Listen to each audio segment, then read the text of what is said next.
تنعقد هذه الندوة في ظرف جد حساس، ولا سيما بعد خروج المغرب من العرس الكروي الإفريقي الكان 2025. وتأتي هذه الندوة دائما من طرف المنظمة المغربية بالتعبئة الوطنية داخل الوطن وخارجه، وهي عودتنا دائما على مواضيع تخص المغاربة بالخصوص، ويتعلق الأمر بالمطرودين والمهجرين قسرا من الجزائر سنة 1975، وبالضبط يوم 18 دجنبر 1975، وذلك ردا على المسيرة الخضراء القرآنية السلمية التي استرجع المغرب بوجودها صحراءه. وكانت مأساة فعلا حقيقية.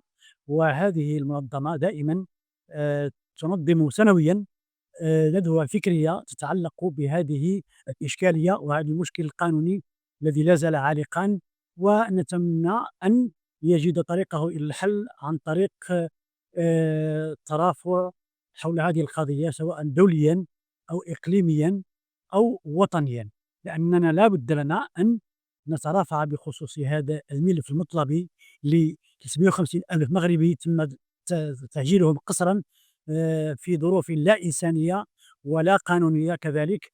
وبالتالي فإننا اليوم سوف نسلط الضوء بالنسبة لي على الملف الترافعي بخصوص هذه القضية التي تتعلق بمغاربة طردوا قسرا وفي ظروف لا إنسانية، وما هي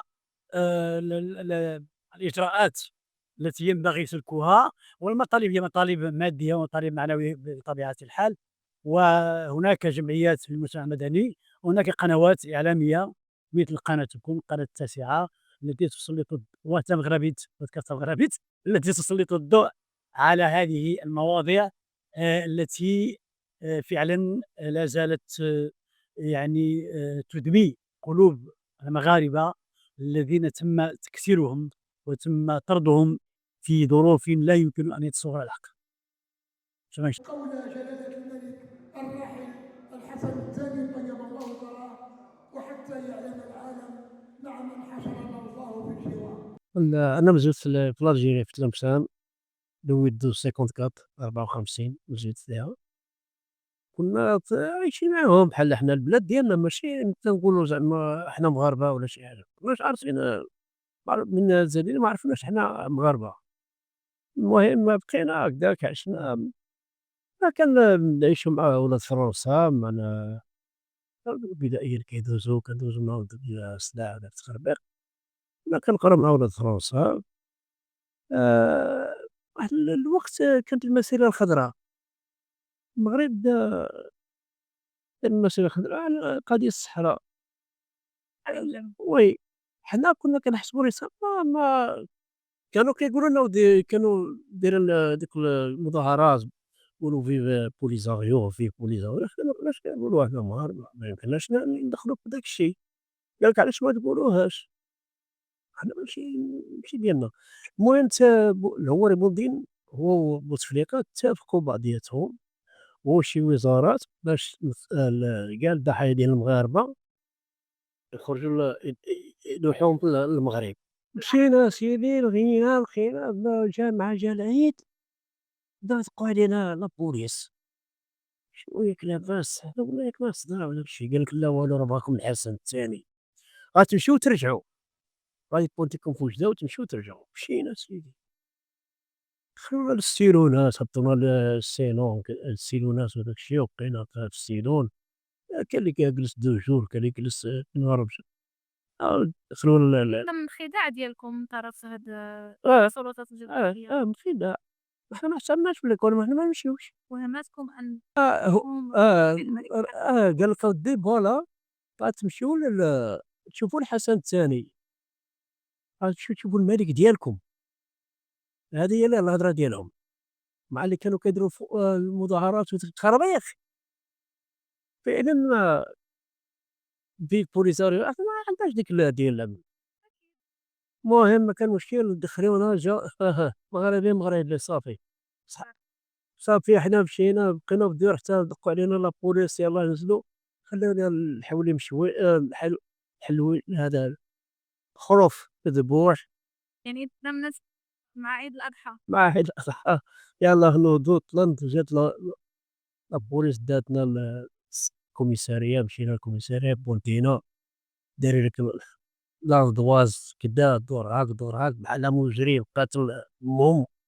مشينا أسيدي يا هاديك الغد ركبونا في الكيران، لابوليس الميتريات داكشي طو يلوحونا بالحدود.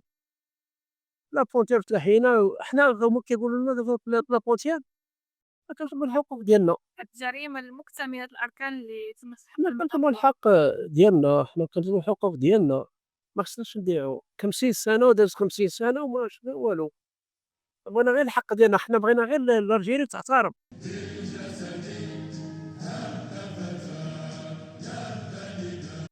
درنا هاد الندوة خصيصا باش الذكرى ديالنا ما تنساش، تبقى خالدة في الذكر. المهم حنا لا مشينا الأحفاد ديالنا وعيال اللي جورانا باش خالدة في الذكرى، ونطلبوا من الناس الحكام لا في الجزائر ولا في المغرب، الناس العقل والمجتمع المدني لا بالنسبة لديالنا ولا ديالهم ياخذوا هذه القضية بعين الاعتبار ويعالجوا الموقف ديالهم، ما يبقاش ذاك الحقد والبغض وواحد التنافس ديال الخوا الخاوي. المسيرة راها تسير باش العالم كله كيتغير هاد في الطريق الصحيح، بعيد على هاد الشبكات وهاد المشوهات وهاد المسائل اللي كيديروها هاد الناس اللي ما عندهمش دراية في هاد الشيء وكيدخلوا وكيخلطوا. حنا الجزائر والمغرب تقريبا كله راه دم واحد، غير يدخلوا الوسط اللي يدخل عرفتي شكون اللي كيفرق النظام، كيفرق هذا ويدير تشتت لهذا المعرفة الحقيقية ديال هذا الملف.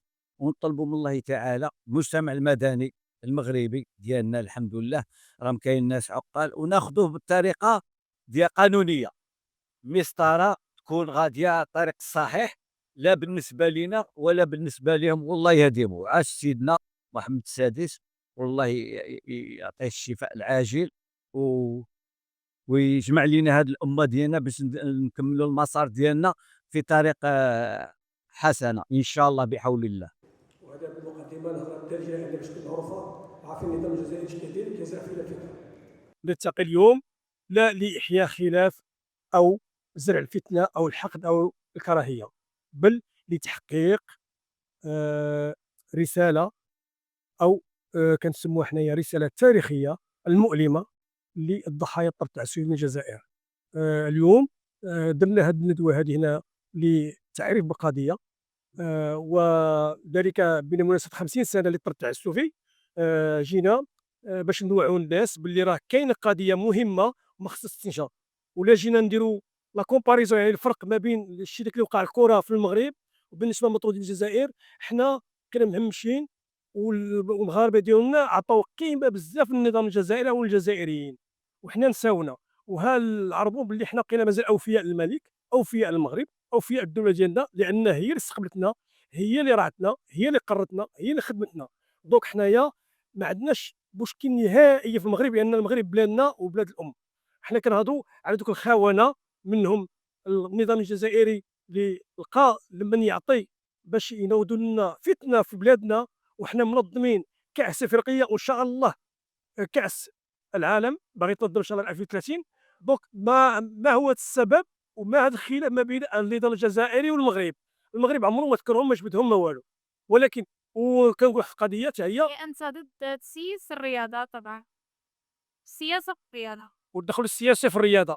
هذا القصد ديالي انايا. ولكن نقول انا نطلب من سيدنا الله يشافيه الله يعافيه، راه مد اليد ماشي ايد وحده بزاف سنوات كيمد الايد باش يكون واحد الصلح ويحيد داك الخلاف. ولكن دوك الناس كيحكي فيهم العسكر الكابرانات الجنرالات بصفه عامه اللي كتسمى النظام الجزائري، ما دربونا مكنوا كمغاربه متواجدين في الجزائر. حنا زدنا تما وكبرنا تماك، وعدد ديالنا حنايا ما يفوت على 45,000 عائله.